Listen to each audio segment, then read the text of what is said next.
hopes and fears. Tune in daily, don't miss a single show. Sign up for the newsletter, let us help you grow. Taking risks, making moves, seeking success. Together we'll conquer, no room for any less. Listen now. Every morning I wake up to the sound of the trading bell. My heart starts to pound. Daily stock pick trading podcast in my ears, guiding me through my hopes and fears. Tune in daily, don't miss a single show. Sign up for the newsletter, let us help you grow. Taking risks, making moves, seeking success. Together we'll conquer, no room for any less. Every morning I wake up to the sound of the trading bell. My heart starts to pound. Daily stock pick trading podcast in my ears, guiding me through my hopes and fears. Tune in daily, don't miss a single show. Sign up for the newsletter, let us help you grow. Taking risks, making moves, seeking success. Together we'll conquer, no room for any less. Listen now. Every morning I wake up to the sound of the trading bell. My heart starts to pound. Daily stock pick trading podcast in my ears, guiding me through my hopes and fears. Tune in daily, don't miss a single show. Sign up for the newsletter, let us help you grow. Taking risks, making moves, seeking success. Together we'll conquer, no room for any less. Every morning I wake up to the sound of the trading bell. My heart starts to pound. Daily stock pick trading podcast in my ears, guiding me through my hopes and fears. Tune in daily, don't miss a single show. Sign up for the newsletter, let us help you grow. Taking risks, making moves, seeking success. Together we'll conquer, no room for any less.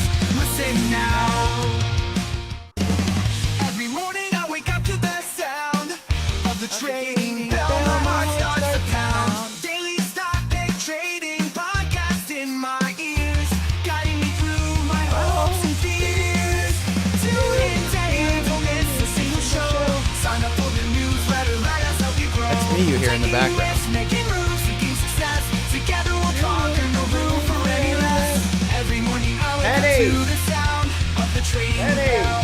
My heart starts to pound. Daily stock pick trading podcast in my ears, guiding me through my hopes and fears. Tune in daily, don't miss a single show. Sign up for the newsletter, let us help you grow. Taking risks, making moves, seeking success. Together we'll conquer, no room for any less. Listen now. Every morning. That's enough. I might put my camera on that little countdown show too, because I'm doing stuff. I just, I'm sitting here kind of just hanging out. So I think I'm all set. Let me just make sure. I might put my camera on that little countdown. Yeah, I was not happy with the recording of yesterday's show. And I'm still not happy with what's on my screen. But tune in daily, don't miss a single show. Sign up for the newsletter, let us help you grow.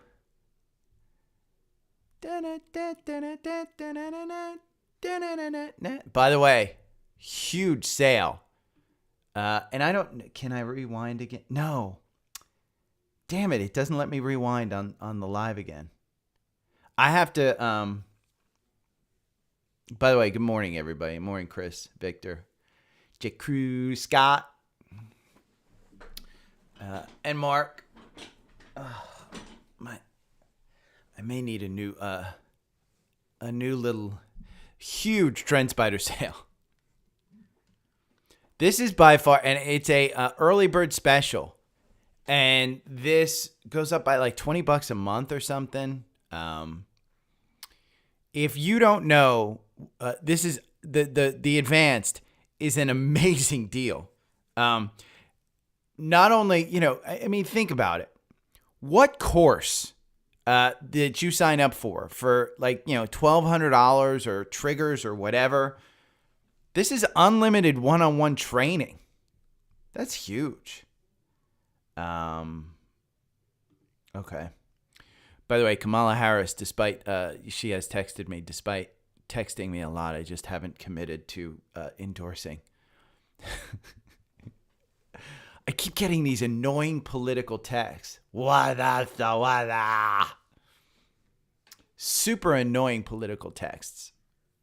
And it's only going to get worse. That's the problem. That's the issue. It's only going to get worse. But Trendspider is having this amazing sale. It's 2 days. Starting yesterday afternoon, I guess, they started it. They sent me an email yesterday afternoon and said, hey, we're having this sale. Amazing.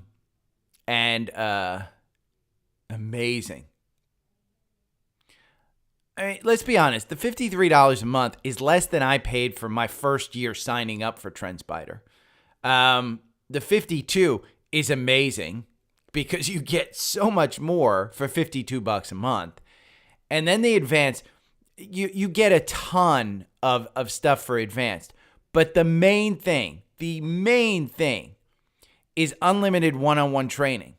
You do get priority email, chat, and support. But this email, chat, and support is amazing anyway. And you get phone support here, so you can call them up on the phone. But the unlimited one-on-one training is, I would urge you that if you're not used to technical trading, and you don't know kind of how to set your stuff up, take advantage of that $938. Again, if it's in your budget, you have to make sure that $938 is in your budget. But here's the great thing, okay? They have a monthly discount on the top 2 tiers. So while I think you should get the yearly, because $300 is a lot, you can pay $300 for 1 month, get unlimited training, and then take advantage of his special and sign up for a year if you like it. So for $295, shit, that's the biggest thing. But let's go into the trend. Let's go into Trendspider and do some scans. We're gonna do the core. There were a lot yesterday that got sells. Costco got an entry, and we'll talk about Costco. Costco International. 5-hour wait to get into the Okinawa Costco. That's a lot. I mean, are you waiting 5 hours to get into a Costco? Maybe on a Saturday. I don't know. Tune in daily. Don't miss your single show.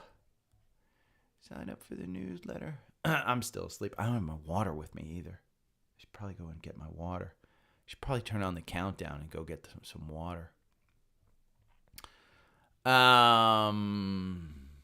Cleveland Cliffs up 1%. Let's see. SMCI down another 1%. Wow. NVIDIA down 0.74. I think if you can get, NVIDIA. DeFi.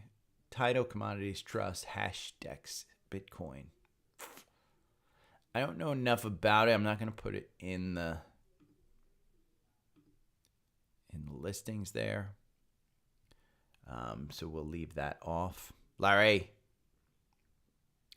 CRM and Apple. CRM. I don't have Salesforce in the core portfolio. Even though I own it. Let's see. Income ETFs. MaxJ, QYLE. Energy names. Energy had a big day. Rig, XOM, Shell. We had Exxon. The camera is being weird, just so you're aware. Penny. TSLQ, AMZD, AMDS, AAPD, TSLS, all the shorts triggered yesterday. TSDD, PSQ, SQQQ, BRZ. That's a big list of, we'll go over. I'll go over that. Let's go to low cost Vanguard. Anything? No. Let's go to spider sectors. I don't think there's going to be anything here either.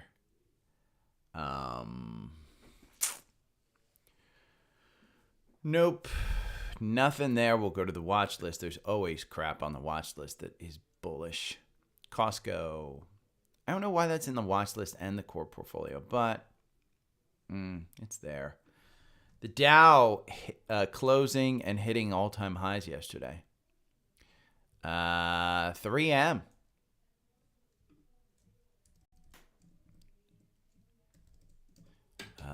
That's an interesting chart. Have we broken out? We've gotten to right to the resistance, the previous all-time high. MACD still in a regular place. RSI is a little high than I would like it, but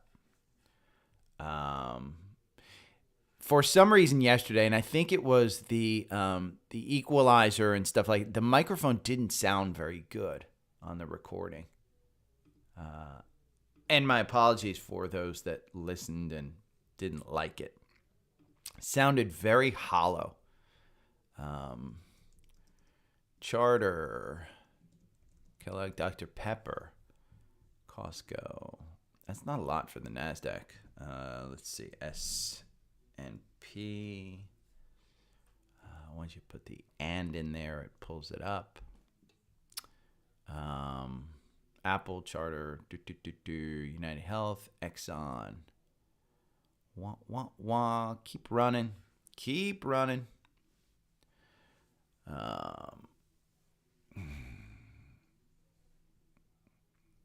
Okay, come on. You're only halfway through.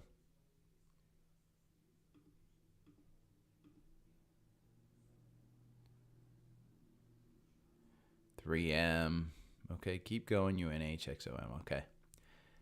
That's it. So we're going to go to the strategy tester, and I'm going to pull up in the upper right-hand corner the scanner. Let's see. Which one do I want? We're going to go to levered ETFs because I want to AAPD.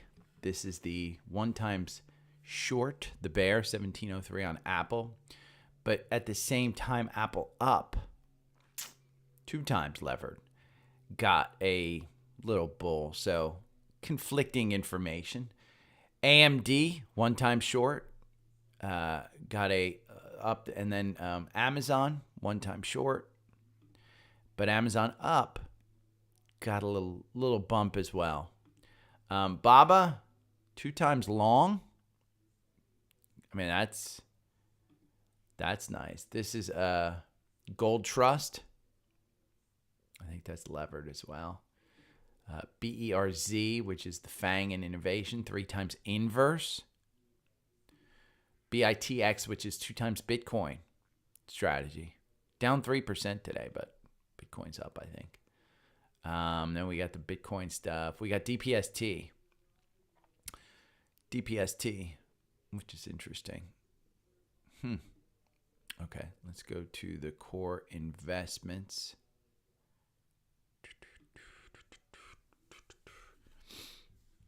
And we're going to go back to the Qs. Okay. Let's see. We're going to open up some of our stuff. Son of a bitch. What happened? There it is. It's updating still.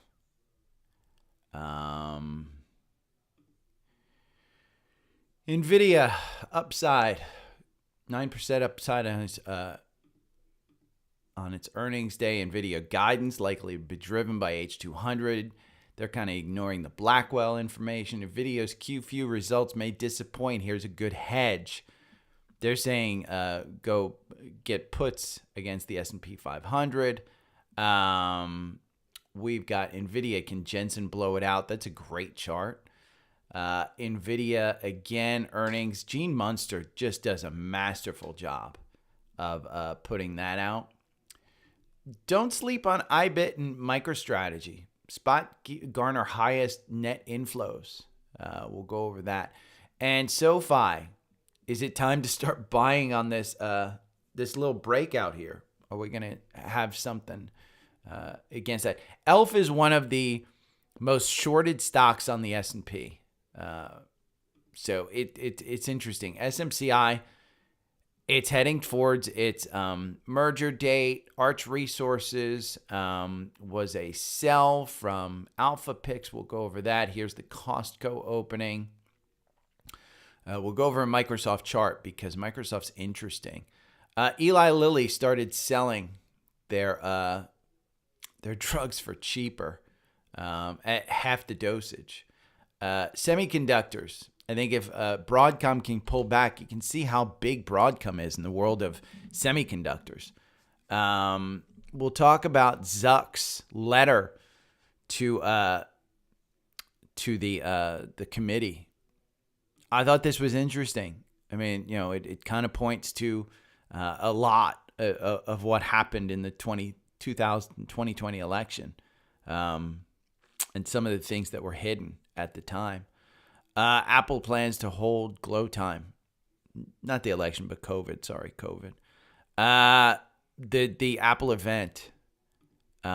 This is interesting because this chart shows that Mag 7 is starting to pick up again, and the rest of the S&P is kind of just keeping up as well. And we will go over. Oh, if you didn't know and you didn't see because you're not on my Twitter, listennotes.com, which is an aggregator of RSS feeds for podcasts. I guess I'm a top 5%. I don't know. That puts me in the top 150,000, I think, of podcasts in the world, globally ranked by Listen Score. So,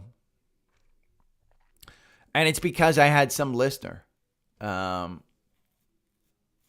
Yeah, PayPal looks, Trenton, I don't want to say that PayPal's a trap, because I don't think that it is. It's breaking out. But look at the weekly. And the weekly still, we haven't gone above that 50-day for quite a long time. And this could be the chance to get it. I just question whether it's actually going to be like, oh my God, it's got to turn around. Daquan says this is strong buy. The valuation isn't nuts. The growth is great. The profitability is great. Everything's great. Wall Street has an $80 price target on it. So I can't argue that it's bad. I sold out at 64, 65, 66, somewhere in that neighborhood. And I just don't know that I'm going to get back in. Now, I would say from this one that twice we kind of topped out there. So I would look to that on a weekly as kind of the, hey, maybe we pull back at 76. I mean, the high so far this week is 73. The high last week is 68. So you're getting higher highs and higher lows. It's good. It's good. I just worry that it's one of those things on retail that they're going to trade. They're going to kind of push, pull in, and they're going to do everything that they can to pump this one up. But sometimes it just, their business has to expand. I mean, I don't know their business well enough, but the new guy, he promised to shock the world, and then he didn't shock the world. And that bothers me. Again, good companies with good products, with good management and good profits. That one's got probably, absolutely 3 of the 5, if not 4 of the 5, but you could argue 5 of the 5. But I would argue the good management isn't proven yet. So Trenton, I think you can trade that one. I just, for me, I just don't want to own it anymore. I just got so annoyed. Shock the world, and then the freaking stock dumps 10%. Come on. Okay, hopefully you can hear me and everything's good. I don't think I need to turn up I'm going to turn this up, the gain up a little bit, just a slight bit, because I do start to yell and I start to get into the red, and I don't want to get into the red. And that was one of the things that I heard yesterday was I didn't like getting into the red on the modulator. And effing Christ, it took 2 hours yesterday for that damn file to load. So hopefully we'll get in there. Lily releases set bound. We'll go over that.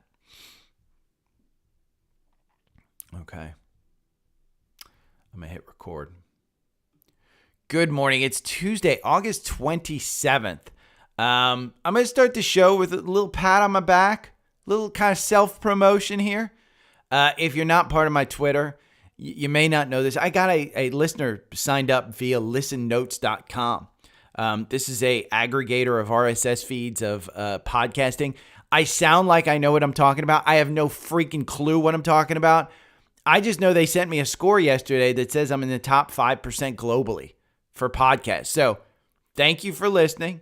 My listener score is 32. Let's pump that shit up. Let's pump that up. You know, let's get Arnold going in here. I want to bump you up. Yeah, 32. I didn't think it was great, but in the top 5% of podcasts, I think that's really good. Now, second thing I want to do is you guys, if you're new here, this is Trendspider. Okay, this is my main charting program. What do I do in Trendspider? There are five main things that I do. The first is look at the charts. I got my moving averages on here. I got my MACD on here. I got the RSI on here. I got Bollinger Bands on here. I got volume profiles on here. I got these lines that I can draw as support and resistance for myself so that I know where we're at. I can easily look at this.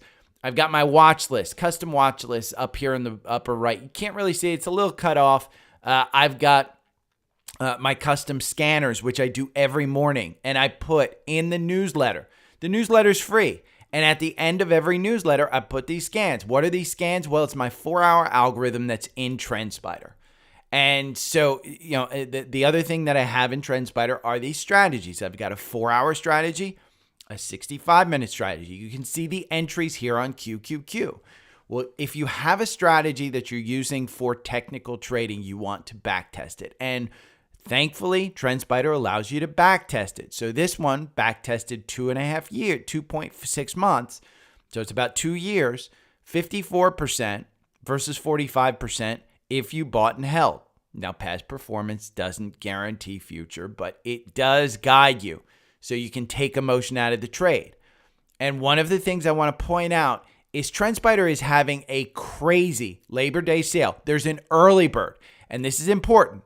For 2 days, today and tomorrow, you can get the early bird special. Now, there's a countdown. If you miss this countdown, there's nothing I can do, so take advantage of this. This is the best offer they will have, okay? We'll go over the yearly plans first because there's discounts on the monthly. For the first time, discounts on the monthly. So you got your standard tier. They're not really doing anything on the standard tier because at $53 a month, that's crazy cheap for the amount of value that they give you. The enhanced platform is now cheaper. It's now cheaper than the standard, $52 a month, okay? That is crazy, saving of 47%. You get essentially more than 6 months for free. I mean, that's crazy price. But what I want to point out is if you're new to trading, okay, this price on the advanced at $78 per month, it comes with unlimited one-on-one training. I talked to Dan from Trendspider. They are more than happy to train you. They want you to know how to use this platform. My 4-hour algorithm, the 65-minute algorithm, the 5-minute that I put together and I email you when you sign up through my link, those are all starting tools. They're great. But when you get one-on-one Zoom training with an expert on the platform who can help you set up your screen, help guide you with what you want to look at, and tell you, yeah, you want a MACD, and here's why you want a MACD. Yeah, you want an RSI. Here's why you want an RSI. They will not give you investment advice. They are very careful about that. But they will guide you through setting. I use probably about 25% of what Trendspider has available. You want to know where Nancy Pelosi trades? It's in there. You want to know where insiders buy? It's in there. You want to know about fundamentals like PE, price to sales, all of that? It's in there. It's all in there. So get it, take what you're going to do is you're going to go to Linktree, linktr.ee/daily stock pick. Okay, the link's down below. You can see it right on the screen.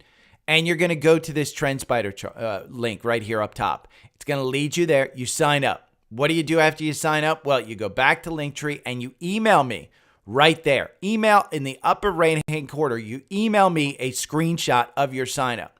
And then I'll send you everything. It's point and click. It can't be easier. It is amazing, the sale that's going on right now. And here's the killer. When you go to monthly, say you don't want to commit for a year, okay? You want something monthly. They give you 15% off the enhanced, 34% off. Say you want to take a break from work and trade for a month. You're sick of this 9-to-5 work. I don't work. January 2020, I quit my job. I managed to, lose 40% of my net worth over COVID. The month after I quit my job, and I'm still going. Now, I knew exactly what I was doing. I don't want to, make it sound like, oh my God, I was poor. I wasn't, but I quit my job, and this is what I do now. I live off of my savings. So, they give you this one, $295 a month, 34% off, okay? You can get, for $295, unlimited one-on-one training for 1 month. That is unbelievable. Take them up on this offer. Again, Dan wants you to use this platform. He wants to make it easy for you to use. I can't live without it. So, I will say, the Dow hit all-time highs. It closed at all-time highs yesterday. NVIDIA, we can look at the Qs, but I want to point out NVIDIA. Yesterday, it was down 3%, somewhere in that neighborhood. I don't know exactly. It's not one of my big losers. If you want to bet on NVIDIA today, because any reaction in the market is an overreaction, and if you want to bet on earnings, use some of these ETFs that are double levered, NVDL. Now, if you got in here at 47, on August 8th. That's a fantastic gain. You know what? Over the last 20.7 months, because it hasn't even been around for 2 years, 20 months, you make 20.7%. You can see it in the bottom here, right here. It says performance chart, right next to my big old head right there. It says performance, 1,020%. If you bought and held this one, you made 1,410%. So you're doing really well. If you want to play this one, you can. Now, I see the MACD's crossing over. I don't like that. I see the RSI is high. I don't like that. If we go and we look at NVIDIA and we look at this, I see the MACD super high. I see the RSI, no man's land at 58. Earnings are coming up. I don't know that I do it, but I will. I put this in my notes. If you want to gamble today and on tomorrow's earnings, buy NVDL. Just do it. I mean, that's the same thing as gambling. Same thing as gambling. So let's see where we are on the Qs, because I said yesterday that we opened up August. Let's see, August 1st, we opened up at 471. We're at 473. You're still positive. Even after yesterday's decline, it wasn't that big. I mean, we had a big midday move and stuff, but even after yesterday, we're still positive for August. So we have just a few more days left in August. Not much. But again, you're positive in August. So where are we on the Dow? I like to follow, I think it's DIA. It's the one, it's the Spider Trust of the Dow Industrials. Again, we're still high. You had confirmation. Your MACD isn't crossing over on this one. The RSI is at 69, so it's a little bit stressed. Remember, the Dow is only 30 stocks. It's 30 stocks. I don't like tracking it. If you want to trade it in my algorithm, the algorithm makes you 34% versus 22% in the asset performance on DIA. Okay, got you in here August 12th at 393. You're at 412. In an index, that's amazing. Amazing. You only win 40% of the time. Your average win is 4.79. Let's see what this win so far is. If you bought in here at 393, And today, you're at 5%. You're above that average win. I'd be a little bit nervous. That's where I'd be taking some stuff off. So, again, the Dow closed at all-time highs. The market's whipsawing every day. It's just, it's going up, it's going down. Again, I would say it's a boring week other than the earnings.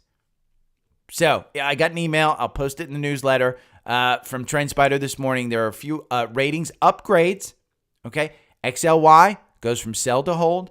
Oxy in the quant goes from hold to buy. Cleveland Cliffs goes from sell to hold.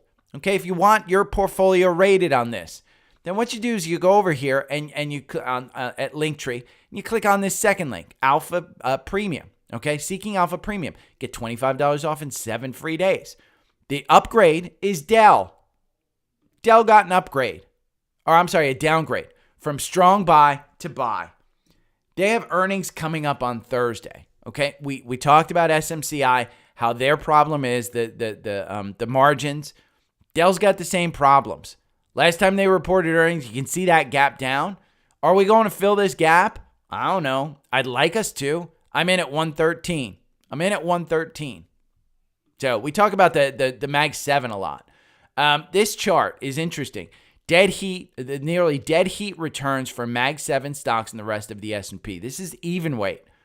Over the past month, almost neck and neck returns for cap-weighted S&P, Magnificent 7, and equal-weighted S&P. So the Mag 7 stocks represent roughly a third of the market cap of the S&P 500. This kind of shows you that the breadth is broadening out. So I know yesterday I sounded super bearish. This is bullish. Again, I just don't know where we have huge earnings from a major player in the market, NVIDIA.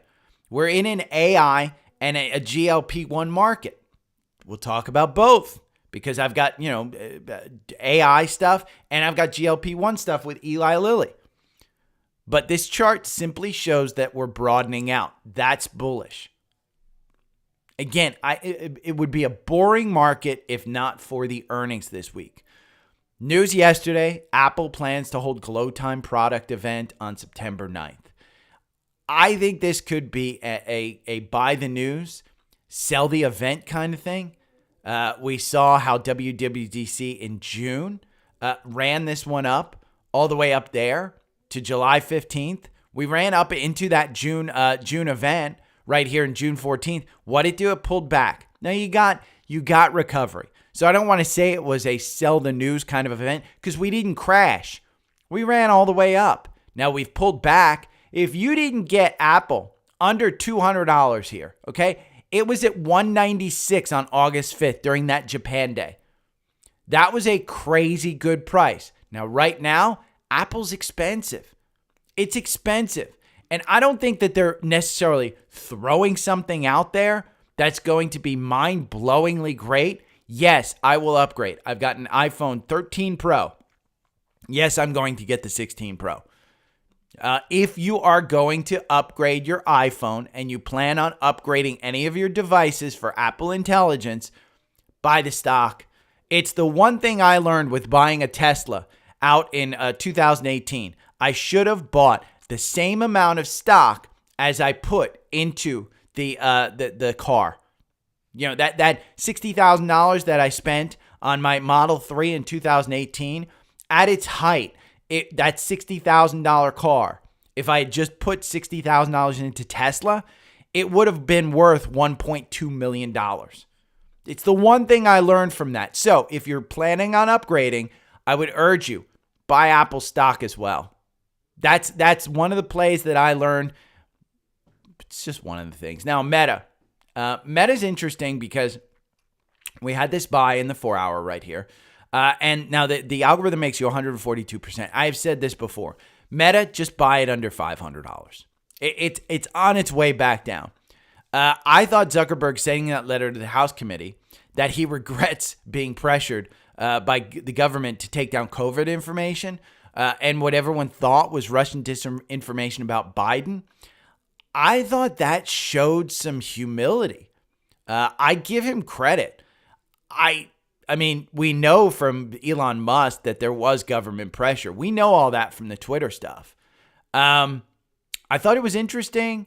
I think it opens Meta to regulation. And again, Zuckerberg plays chess with most of these politicians. He's so far in front of them. Most of the politicians can't program a freaking Roku device. Let's be honest. Jim Jordan, you put a Roku in front of him, I guarantee you, the guy's going, what do I do with this? He probably doesn't even know what a QR code is. These guys aren't geniuses. And I don't mean to pick on Jim Jordan. I think everybody in Congress is kind of stuck in that government way. But I think Zuckerberg, who's a coder, who has built a billion-dollar company, multi-billion, close to trillion, I think. I don't know what's the market cap of. Let's see what the market cap of Meta is. I think it's close to trillion. Market cap is 1 trillion, 1.3 trillion. So again, I think he's got the upper hand in this one. Meta, Zuckerberg regrets bowing to White House pressure and censor COVID. I thought that letter, if you haven't gotten a chance to read that letter, read it. I thought it was good. I thought he outlined it perfectly. He said, hey, we regret doing this and we won't do it again. And I agree with him. They shouldn't do it again. I think they're stuck in a rock and a hard place. I would not want to be in Zuckerberg's position or Meta's position in controlling that. I want to be in Elon Musk's position controlling Twitter. I wouldn't want to be in either one of them. I don't know why Musk got into that. If you want, Gene on Twitter, I reposted this. Gene Musberg, he put out there that Tesla's in a difficult position because of Elon's kind of tweets. And if you didn't read the Wall Street Journal article about how his political tweets, it's like 80% political, 20% about product. The guy's a genius product and he's putting out political stuff.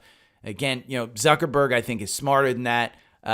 He just doesn't want to be involved in the politics of it all. So he's kind of taking a neutral approach, even though he bowed to the pressure and he said he regrets it. And I agree. He shouldn't have bowed to the pressure, but he did. It happened. I think this invites regulation. As far as the stock goes, buy Meta under $500. It's a money printing machine. It's just a money printing machine. Do you want to buy it now? I don't think so. Wall Street has a buy on it with a $568 price target. It's 9% up. They've chased it. I think it's showing some weakness. I think you might see a couple of days of weakness. If you want to buy at 517, you're more than welcome to. We'll go over in the in part of the education section about somebody who texted me and said, hey, I can't, does Trendspider give me alerts because I don't have time during the day, but I want an alert on a 5-minute chart. We'll go over that. If you want to buy Meta, okay, and you want a decent play on it, the 4-hour algorithm makes you 142%. Yes, you make 205% over 2 years if you bought and held, but you win 52% of the time. So it finds you good entries, and you could just dollar cost average your way in here. And that would be my kind of guidance for you on that one. Now, Google. Google has come down quite a bit. We've seen this. We talked about how Google, August 5th was the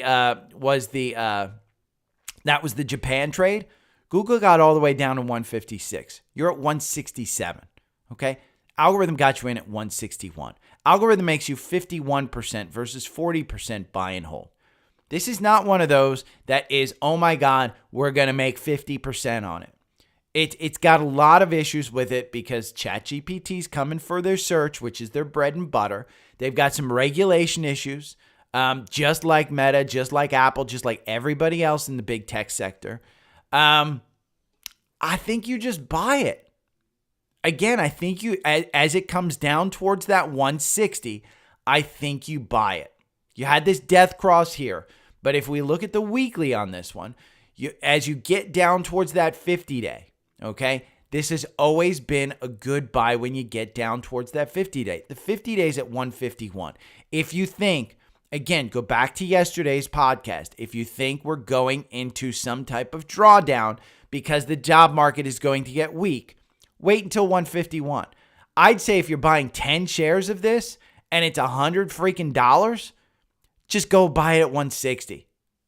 I mean, figure out the difference between 167 and 151 when you're buying it. If you can live with that, if it's the price of an Xbox, just go and buy it. Again, 5 years from now, I don't think you'll regret that buy. Now, another one, AVGO. This tweet right here, the world of semiconductors. That's Broadcom right here. Broadcom's a little bit stretched. I own this, I think at 130. We talked about Broadcom. They just had a 10-for-1 split. I bought before that split. That was back in July. I think I bought back here at about 130. Now, it's at 159. This one's getting a button hook. It's starting to turn over a little bit. The MACD is up a little bit on it. The RSI is in no man's land at 49. I wouldn't buy right now, but based on them being pretty high, NVIDIA is the biggest one in this chart. Taiwan Semi's the second. Broadcom's the third. I would say Broadcom is a buy. The two that are in the core portfolio, well, three: NVIDIA, Taiwan Semi, and Qualcomm. Those are the three of these semiconductor companies that are in the core portfolio. There are separate reasons. Qualcomm, because they are the king of cell phone chips. And even, Apple couldn't undo their tie with Qualcomm. I think that's great. I like that one. Broadcom, I have it. I like that one. Taiwan Semi is in the core portfolio. I own it through ETFs. I've been scared of the political issues with Taiwan Semi. NVIDIA, we went over it yesterday. I own more than I even thought that I owned. So that's one. Now, we talked about this being a AI market with the semis and everything of that sort, Google and Apple. Eli Lilly is also in not in AI, but they're GLP-1. And we're in a GLP-1 market. Now, they're slashing the prices by 50% for the lowest doses. Lowest doses. Douches. I almost said douches. Now, the valuation on Lilly is extremely stretched. When you go and you look at it, the PEG ratio, okay, the forward is 1.4. It's a little bit high. It's below its sector, but it's still a little bit high. The valuation is the only thing that's wrong with this, okay? The average the Wall Street analyst, there's 28 of them that cover this, $989, okay? It has chased this all the way up. Understand that GLP-1 is going to be, you stub your toe, GLP-1. You get a paper cut, GLP-1. You have pain on the side of your left side of your head, GLP-1. You have an itch on the bottom of your foot, GLP-1. That drug is going to be the main drug that's out there. And so Eli Lilly is on the forefront of that. Now, what are you seeing in this stock? Okay? What I see is a top right here at 966. Okay? We're going to put that at 966. What do I see right here? I see the price going to 967. What do I see here? I see the price going to 972. Now I see it pulling back. And in pre-market, you're down 0.66. Would I buy this today? I wouldn't. Would I buy this anywhere near $900? Absolutely. Do the math. If you're buying one share of this at $944, just buy $944. The valuation, it's going to grow into that valuation. So I like that one. I like it a lot. Let's talk about Microsoft. Because as Microsoft comes down, we have an exit here on the 4-hour algorithm, okay? The 4-hour algorithm beats buy and hold. Am I using the 4-hour algorithm to trade Microsoft? Absolutely not. Over 2 years in Microsoft, in the algorithm, you have, 24 positions. Once a month, you trade this one. Once a freaking month. And you make 50%. 43% if you buy and hold, okay? That's the difference in the 4-hour algorithm. Now, as this comes down here towards 400, you buy. If we get a buy in the algorithm after it kind of comes up and say it's at 416, dollar cost average your way in. Buy it at 416. I would argue that this one's still a good buy. Still a good buy. Now, one that I got a buy on yesterday, Costco. I have an alert. My dad called me. He said, hey, Costco's expanding. I really like it. I went in there yesterday. It was packed. It was packed. And he even sent me a TV. He goes, look at this TV. It's for only like $400. It's an LG. It was a great TV. It was one of the ones I was looking to buy it. Now, buy it $892. You're at $892 right now. Do you want to buy it? I would say the valuation pulls you down. But Costco's expanding internationally. Opens its first store in Okinawa. 5-hour freaking wait. Are you waiting 5 hours to get into a Costco store? Because people in Japan are. That's what's crazy. Crazy. Nuts. Now, I did get an alert yesterday. Alpha Picks. So if you want Alpha Picks, what is Alpha Picks? It's the third link on Linktree right here. And when you click that, you go to this. Now, Alpha Picks is a curated portfolio, 2 data-driven stocks picked each month, one on the 1st, one on the 15th. They tell you when to sell. They had a sell yesterday, okay? It was Arch Resources. Why? Because Arch Resources merges with Consol Energy in a $5.2 billion deal. The rules on Alpha Picks is when a company merges, they get rid of it. They're selling it. Now, they bought in June of 2022, somewhere around there, they bought at 143. They sold at 127. So this was one of their losers. They have winners and losers. But the key point that they always make is that, hey, the winners far outperform the losers. Some of their winners, most recently, both in the month of June, I think it was June or July that they bought these, Berkshire Hathaway. Right now, they're up 11% on that, 11.8%. Sprouts Farmers Market, up 28%. You can see the performance of this portfolio up 114% versus 38%. I get messages from people all the time who signed up for this, and they're like, God, I never knew this stock existed. Now I'm making a ton of money on this. Powell, we went over Powell yesterday. Powell was one. I will put in the newsletter about the sell, and I will put the winners in there too. So if you want, sign up for the newsletter for free. It'll be in there. Super Micro slides 8% as the stock nears its split. Remember, they announced a split. Everybody thinks splits are going to, go crazy and it's going to drive this up. This one's down 8.8%. Again, the algorithm got you out today with a loss. Got you out at 560, got you in at 563, got you out yesterday afternoon. Okay, yesterday afternoon, the closing price was 562. If you had Trendspider, you got that alert. Do you want to trade on the algorithm? The algorithm makes you 380%. If you bought and held, you made 693%. But I would argue the algorithm over 2 years. You go back 2 years, okay?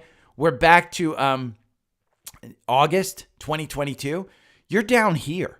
So these are great buys. Look at that. That's 600%. You've made that 600%. What you're doing now, you're sliding. Look at the recent. We have no confirmation. Do you want to buy into this one? I would say no. Am I getting out of this one? I'm also saying no.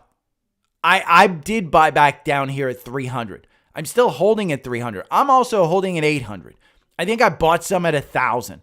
Not too much. It's not ruling my portfolio, but there are losses, okay? I do have losses. Doesn't feel comfortable. I didn't see this coming. I saw this sideways trade, and I thought this was exactly like this, where we would get the move higher.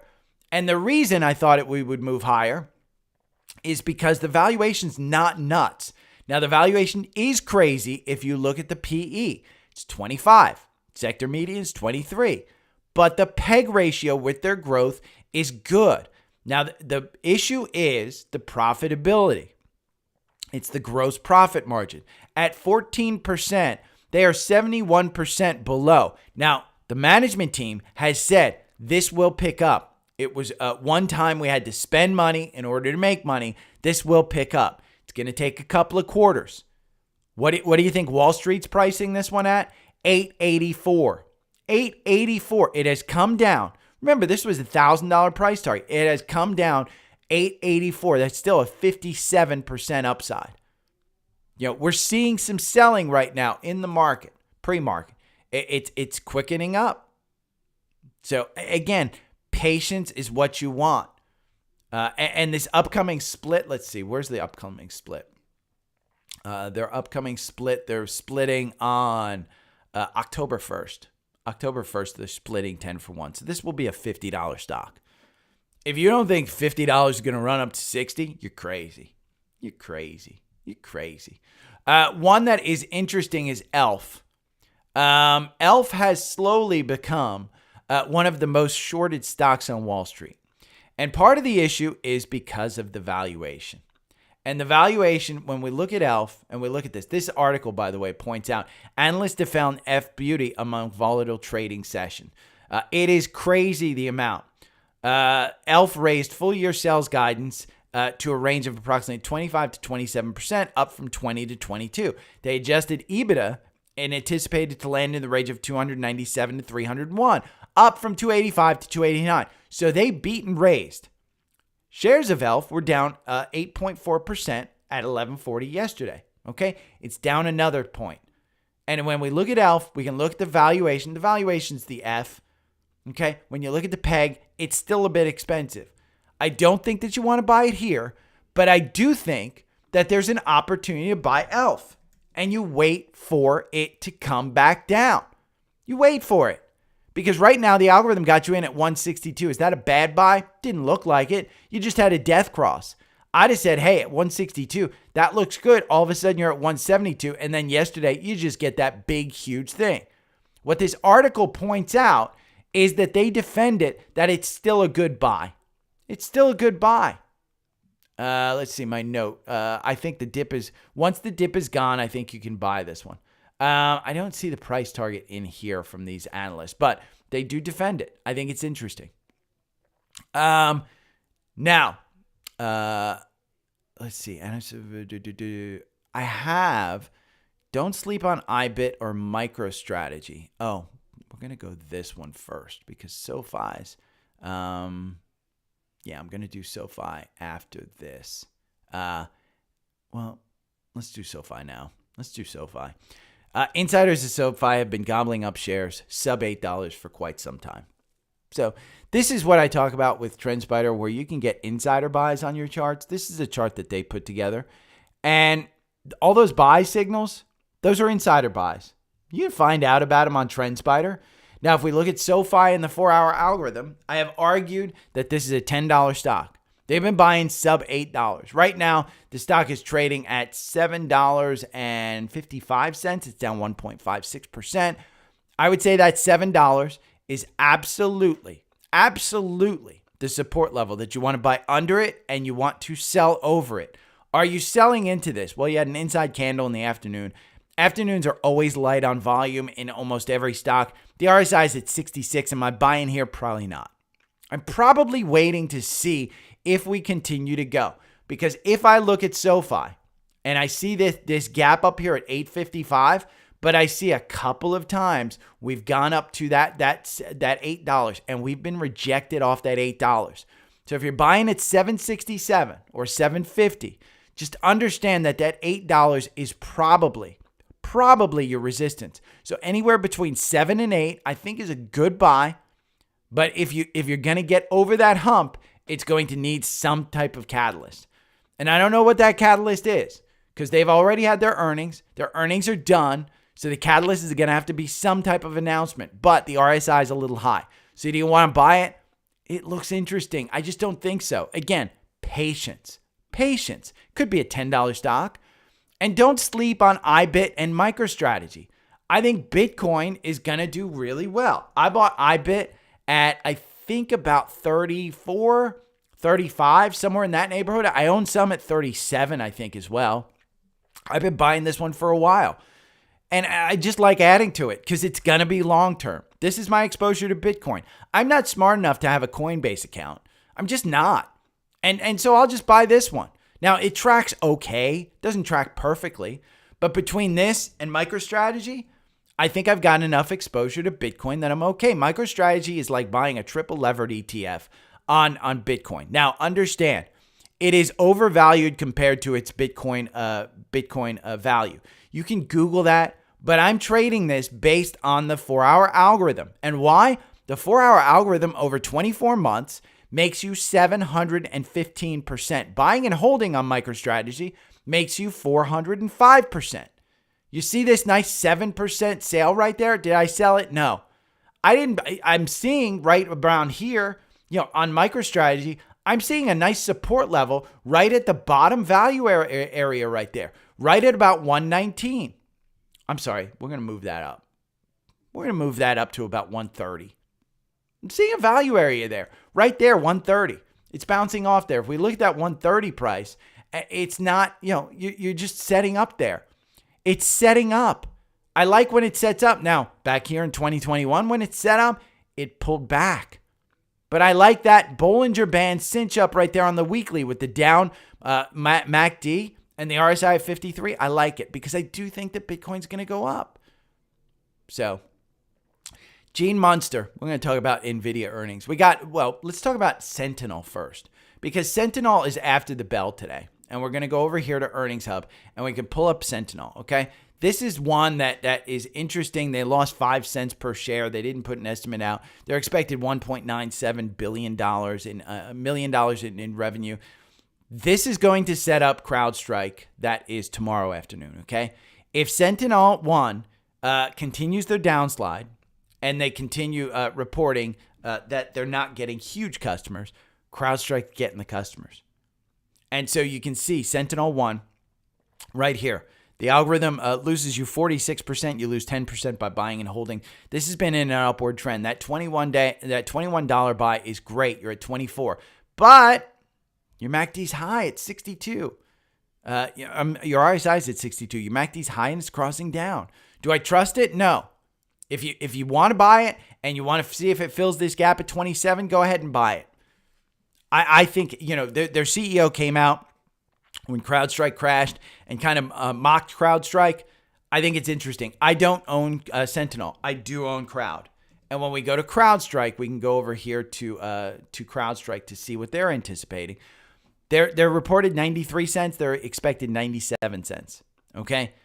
Nobody will care about the earnings. Everybody will care about new contracts. Everybody will care. Did you continue to sign customers after that breach? After that, update, I should say. After that bad update. Do you want to buy CrowdStrike? I bought down here at about 210, 229, somewhere in that neighborhood. 226, maybe it was, 226. I bought here. I also bought here at 285. So it might have been 300. It's closer to 300. So I also bought way back here. So I bought 3, 4, 5 lots. I feel like I have enough.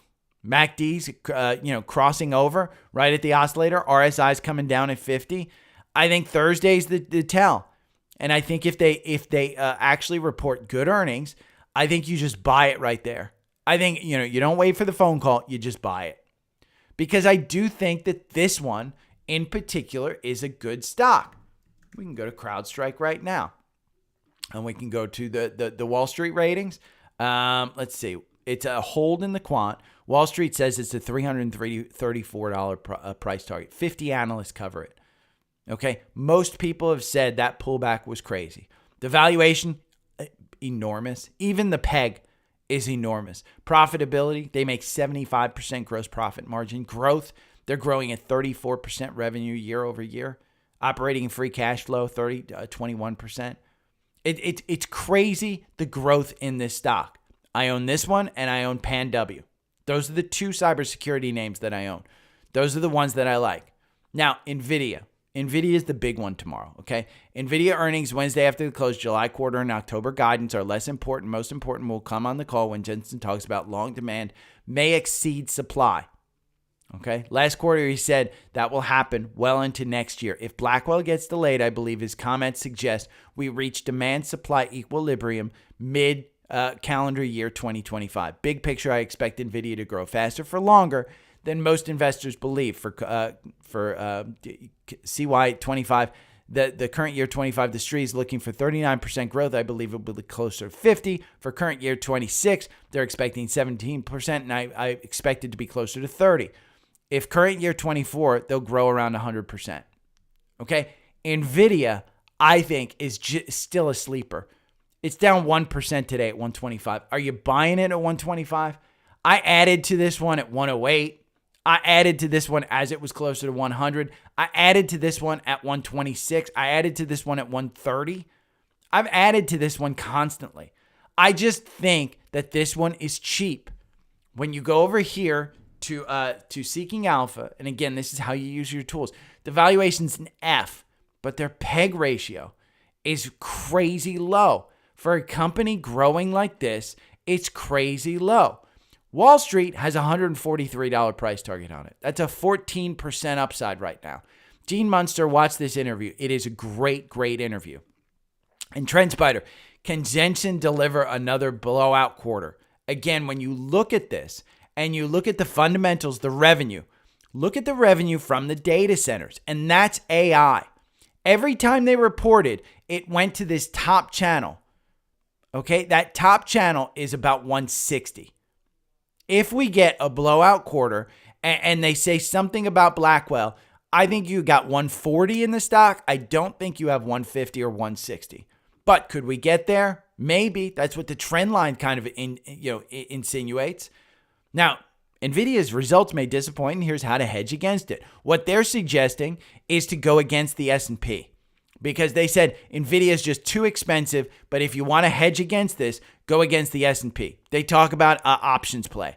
So if you're interested in an options play, this is from Bank of America, and this is how to do it. Now, the options market is implying that it will be up 10%. Could see more than 10% upside on this one. Okay? NVIDIA guidance likely to be driven by H200. H200, Morgan Stanley says the H200 chips, even in light of a slight delay in its upcoming Blackwell GPUs. Everybody's saying they think it's going to blow it out. It's just by how much? Just by how much? Steve Burns had a quote, and I'll include it in the newsletter. But his quote is, first trading skill you must develop. Trade the time frame that correlates with your screen availability. Develop a system with a statistical edge. Focus, that means backtesting. Focus on creating good risk-reward ratios with your trade management. Position size a level that allows you to manage your emotions and ego. This is so true. So why do I trade the 4-hour algorithm? It's because I don't want to stare at charts all day. I want to be able, the 4-hour, it allows me to get in at lunchtime. It allows me to trade in the morning if I want to, see how it's doing at lunchtime. You get 2 candles a day. Daily wasn't good enough for me. So I wanted a little bit more. 5-minute was crazy. 65 minutes, 7 candles a day. I got a message from a listener who wanted to know about alerts in Trendspider or a bot because they were busy at work and they couldn't use a computer. They had to use their phone. If that's the case, do not trade a 5-minute chart. Go with a 4-hour so when you take a lunch break, you can take a look at the 4-hour chart. Trading a 5-minute chart where you can't look at the chart, or trading a 15-minute or a triple levered ETF that you want to trade for the day, when you get pulled into a Zoom meeting, that's just asking to lose money. Yes, you may win some of the time, but you're asking to lose money in that way. So Steve's guidance here, trade the skills trade the time frame that correlates with your screen availability. Yes, I'm retired. I do this show. I can't trade in the mornings. Do I do it? No, I do the show. So let's talk about social requests. Charlie, PDD missed revenue but beat earnings. It's tanked 30%. Should I buy more? I told Charlie I would comment on this one. So here's my thoughts. First off, I would say it's a China stock. And I think China stocks are, understand, Caribbean Queen.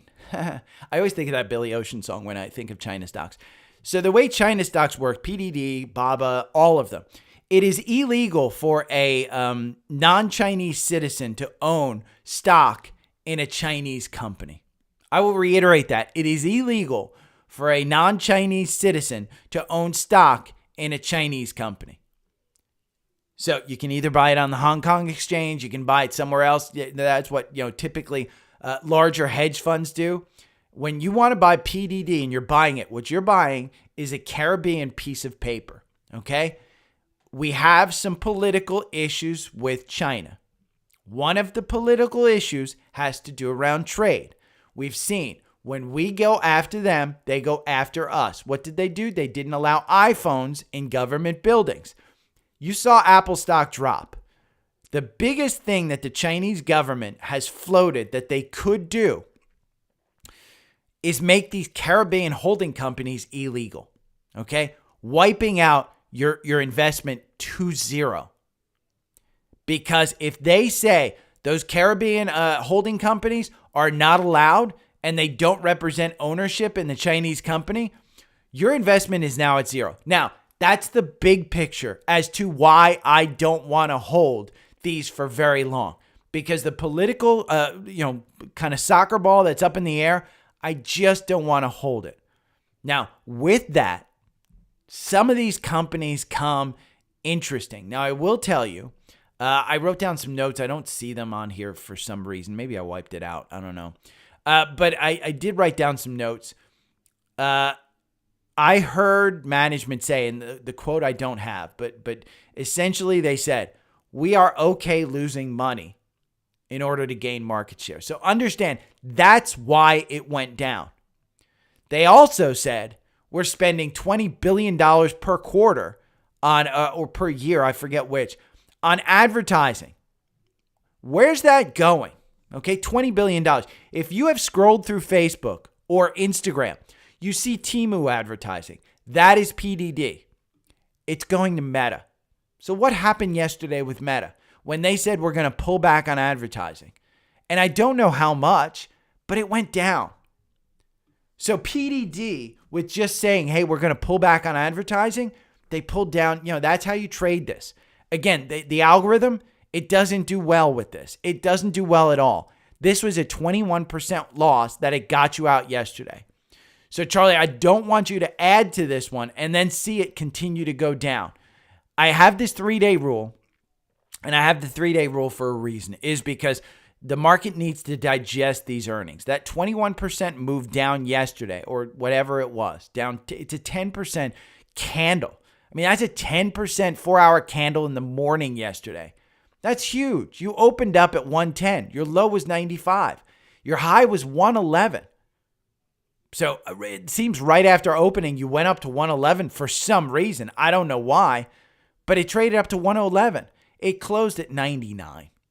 So do you want to buy this one? I think if your thesis was when you bought this one that, hey, I like Temu. I've got a Temu package coming today I didn't even know about. It's not me. My girlfriend orders this stuff off of Temu. She loves Temu. She shops constantly on Temu.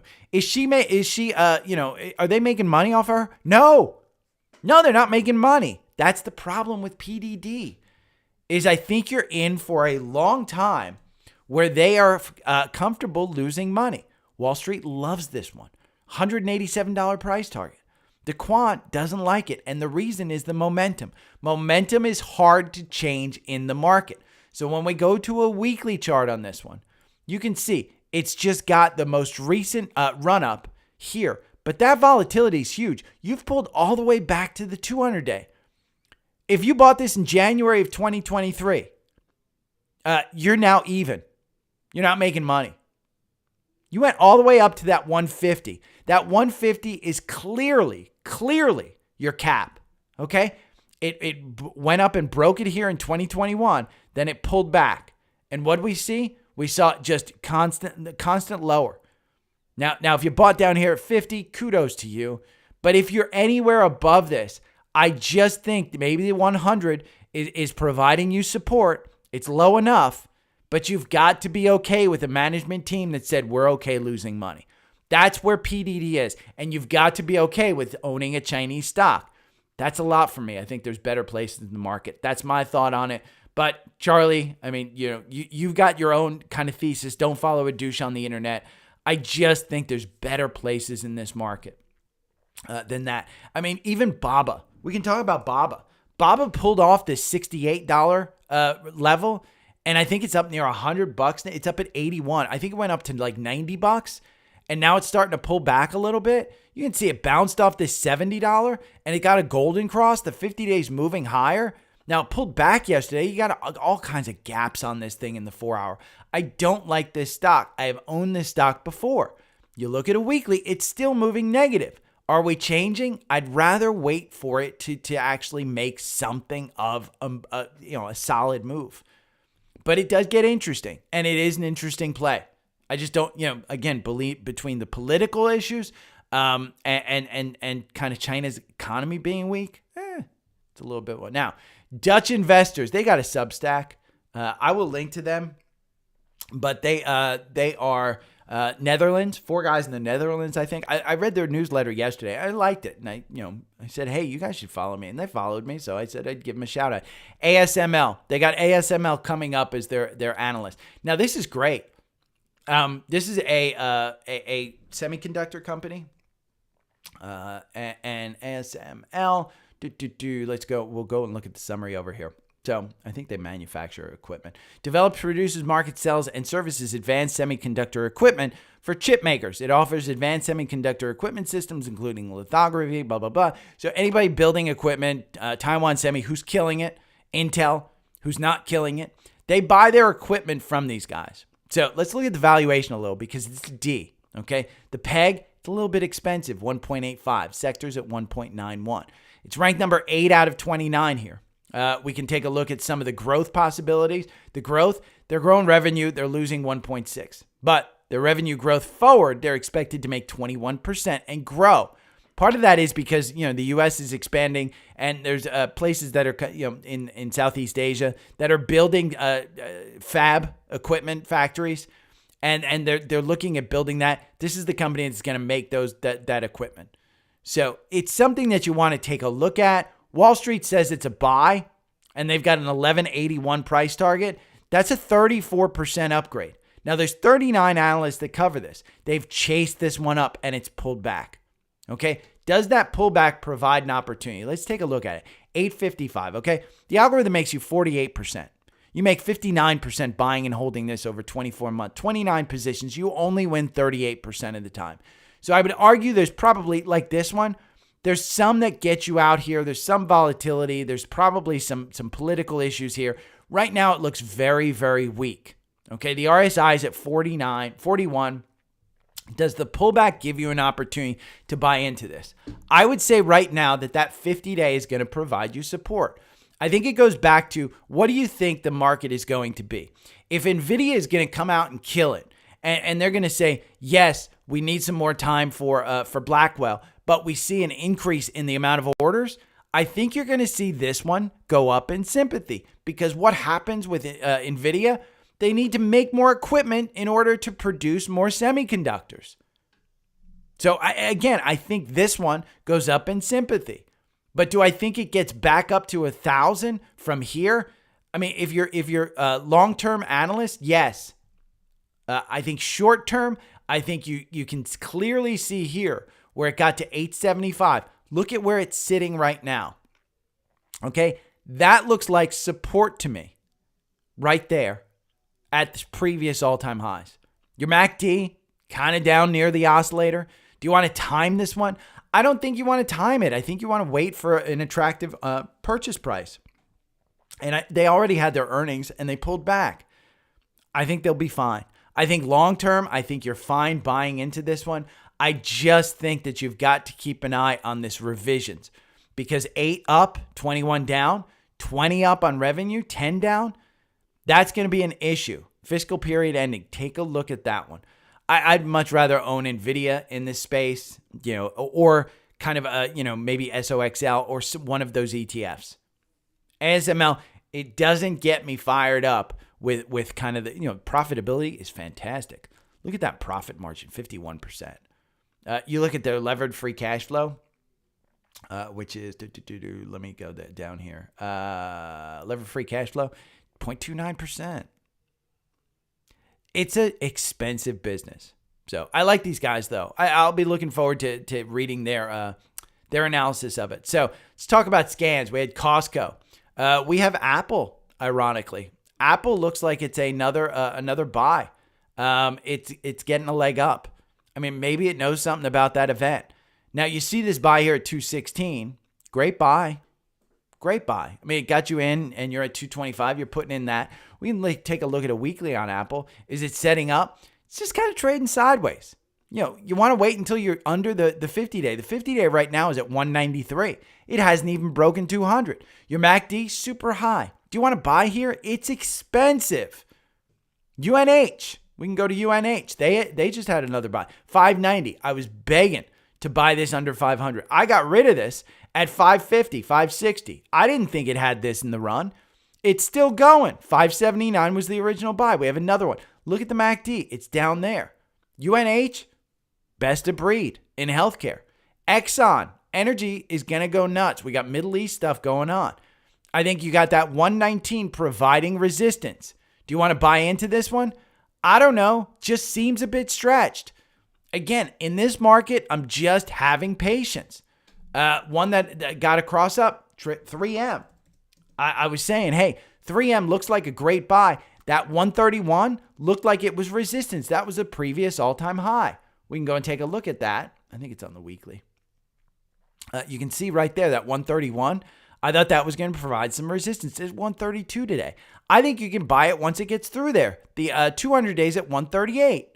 If we go and we look at 3M, the valuation's not nuts. Remember, they have a new management team. The growth is the issue, but that's going to change. I think that's going to change. Their profitability, A+, their growth, they just grew 12% revenue cash flow. The issue is the levered free cash flow. And that's it. Levered free cash flow, 139% year over year. It's changing. This is one that's coming about. It's an industrial. I like it. I like it a lot. You know, here at 132, am I buying? I'm thinking about it. We got a ton of levered ETFs. We got Charter. We got tons. Max J income ETFs. It's all in the newsletter. So sign up for the newsletter. The newsletter is 100% free during the week. Only during the weekends I charge. So if you want a little bit extra push or you want to say thank you for everything you do on the podcast, you can sign up for the weekend newsletter. Anything else, remember, and I'll just bookend this podcast. Trendspider sales going on for 2 days. This is the best sale of the year. By far. The enhanced is less than standard. This is less than it was. If you remember the advanced they had on sale for $90 a month, it's $78 a month. What does advanced come with? Unlimited one-on-one training. I would urge you to either try that or try it monthly. Pay $295. Get unlimited one-on-one training at $295 for the first month. $295 for the first month. Unlimited one-on-one training. Again, if you're new, that's the best deal. If you want enhanced, it's $167 a month. If you want standard, it's $107 a month. But when you maximize your savings and you pay for the year, it's less than like a couple of months. It's less than a couple of months. So again, try it out. This is Trendspider. I will bookend this. I will talk to you guys tomorrow. Take care. Bye. God, I hope this turns out good. It just remuxed everything. I'll go back and look at your comments, but I want to see if it's going to take me 2 freaking hours to do this editing. Again, I want to make sure I get it started. I'm going to take that out, and we're going to put this in right there. We're going to go. Oh, nice. Oh, no. Analyzing audio. That's where it always takes a ton of time. Let us fit. And then we're going to do the color a little bit. Colorize that. And then we're going to export file. Next. 827 pod. Save. Boom. Okay. If it's going to take me like an hour or two, I want to make sure that it gets there. It's 9:52. Let's see. Bum, bum, bum, bum, bum, bum. I'm going to go. Holy crap, you guys were chatty. Chris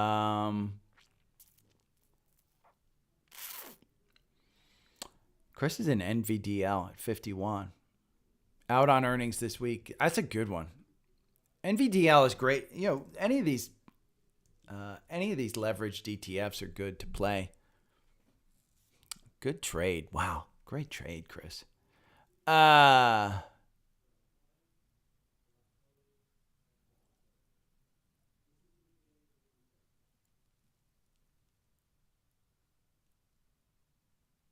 SMCI hurts. SMCI, yeah.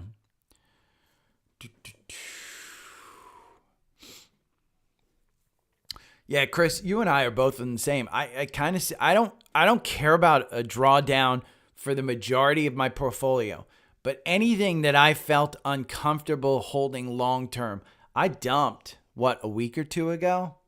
I just got out. 16 minutes. Okay. That's good.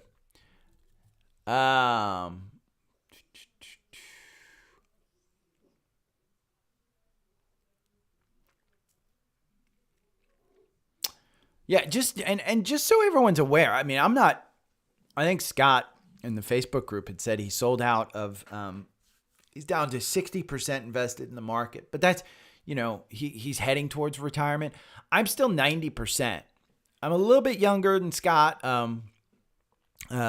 So, and I think my risk tolerance is probably higher. I think that's probably the main thing.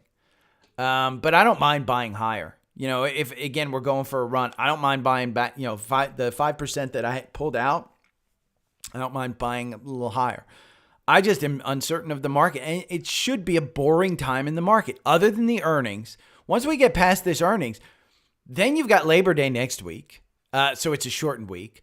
Then you have all the way up until the Fed meeting. You have the unemployment numbers that will come out the first week in September, the first Friday in September. I'm not sure if that's next week or not. But I mean, that it's not going to be super, super exciting.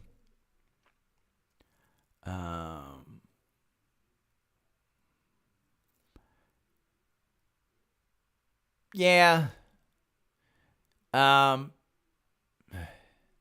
Yeah, Jacob, it depends on your age. It depends on your, I think your age is your number one. If you're in your 20s or 30s or even 40s, you got time. Stay in the market.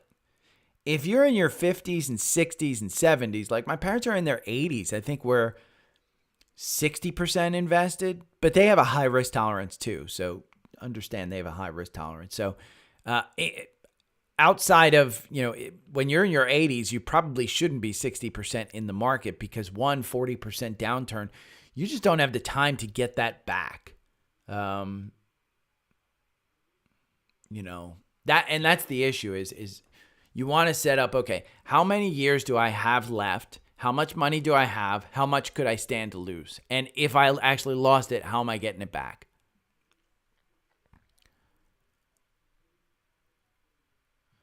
Yeah, Jacob, I think risk tolerance comes with muscle memory. It's kind of like training your muscles. Like I didn't know. I wrote a good thing in to a high net worth group, and the guy was talking about he owns just ETFs. And he wanted to know everybody's like kind of risk tolerance and what they were doing. And these are high net worth people. You have to, have a net worth of like $3-4 million just to get in there. And it's a free group. It's not something that I pay for. It's just, it's a safe place to kind of talk about. There's shit that high net worth people want to talk about and not have non-high net worth people see. So it's a nice place where you don't, there's no politics. There's no kind of bashing. It's a very positive place. Talk about insurance, talk about, business issues. There's CEOs in here, so they kind of network and blah, blah, blah. So it's a safe place. But a lot of people, you'd be surprised at how many high net worth people are just ETF people. And I told people, I said, I wouldn't be in this group had I not identified, Mag 7 kind of stocks early in the 2000s, 2008s, 2010s, exactly.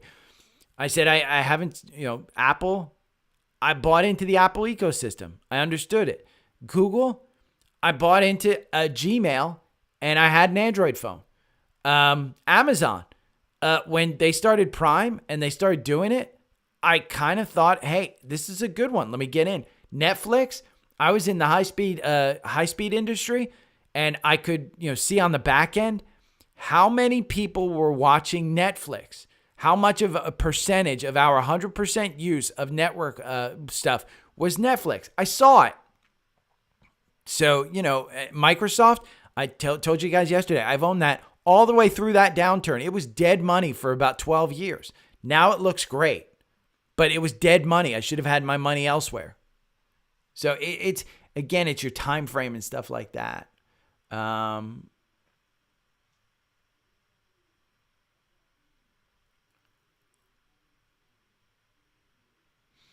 Yeah. Yeah, Chris is right. If you're feeling like you're getting out too early, take a look at like weekly charts. I mean, start getting used to longer term charts. Trade those. Don't look at a daily chart. If you're feeling like Apple, you're getting out too early. I mean, we'll just look at Apple on a 4-hour, okay? Look at Apple on a 4-hour. Would you want to trade it right now? I would say that your top is 236. Why would you get in 225 if you think the top is 236? Now you go and look at a weekly and you're like, why the hell would I get out? I've got 9-day confirmation. I'm up there. It looks like it's still moving higher. Yeah, the MACD's high. I could sell out here. But if you sold out the last time that the MACD was high right here, you could have bought back in at 170, selling at 190. But are you getting back in? Is the $20 a share enough for you to think, okay, I can get back in? I mean, look at Eli Lilly. They were down earlier today because they cut their price. Now they're up 2%. That one is just one that's gotten away from me. I wanted to get more of it under 900. I didn't.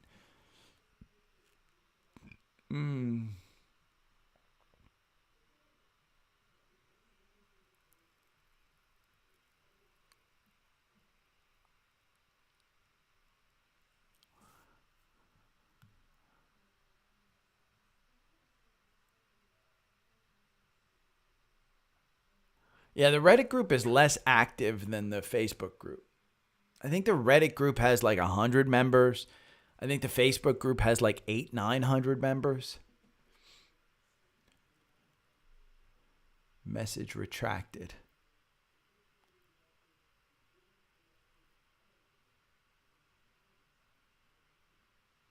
Yeah, I'm not going back to work. I just dumped Etsy, the stock. I love Etsy, man. Etsy's so good. If you just like buying like just cheap junk, Etsy is the place to go.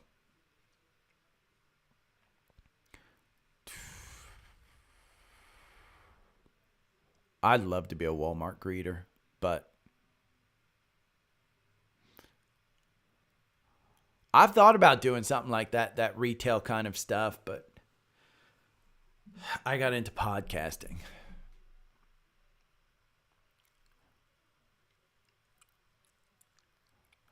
Omar, I don't know that much about ASML. It doesn't excite me, but I do hear really good things. Yeah, and LCRX is the LRCX is the competitor to ASML.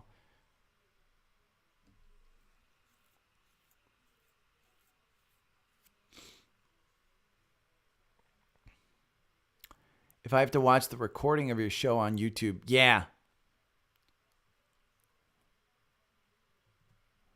Yeah, I'm not happy with this web camera. I've got to kind of dial it in. Now, if I look at myself in the hold on, this may freak out.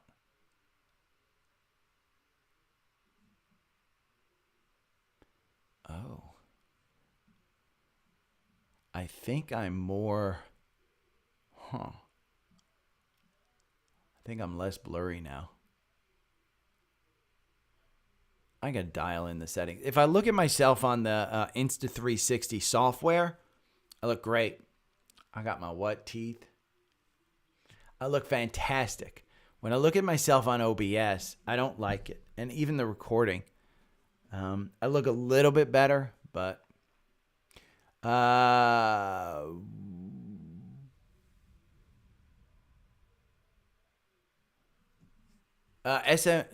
MHO. It's an alpha pick. So it's kind of like a long-term one. If I had to look at MHO right now, that channel, I mean, we could even extend this probably out here. I mean, that channel right there where it breaks out and then it kind of uses that. Look at that sideways one. Now, this one had a big swing down. 148 looks great.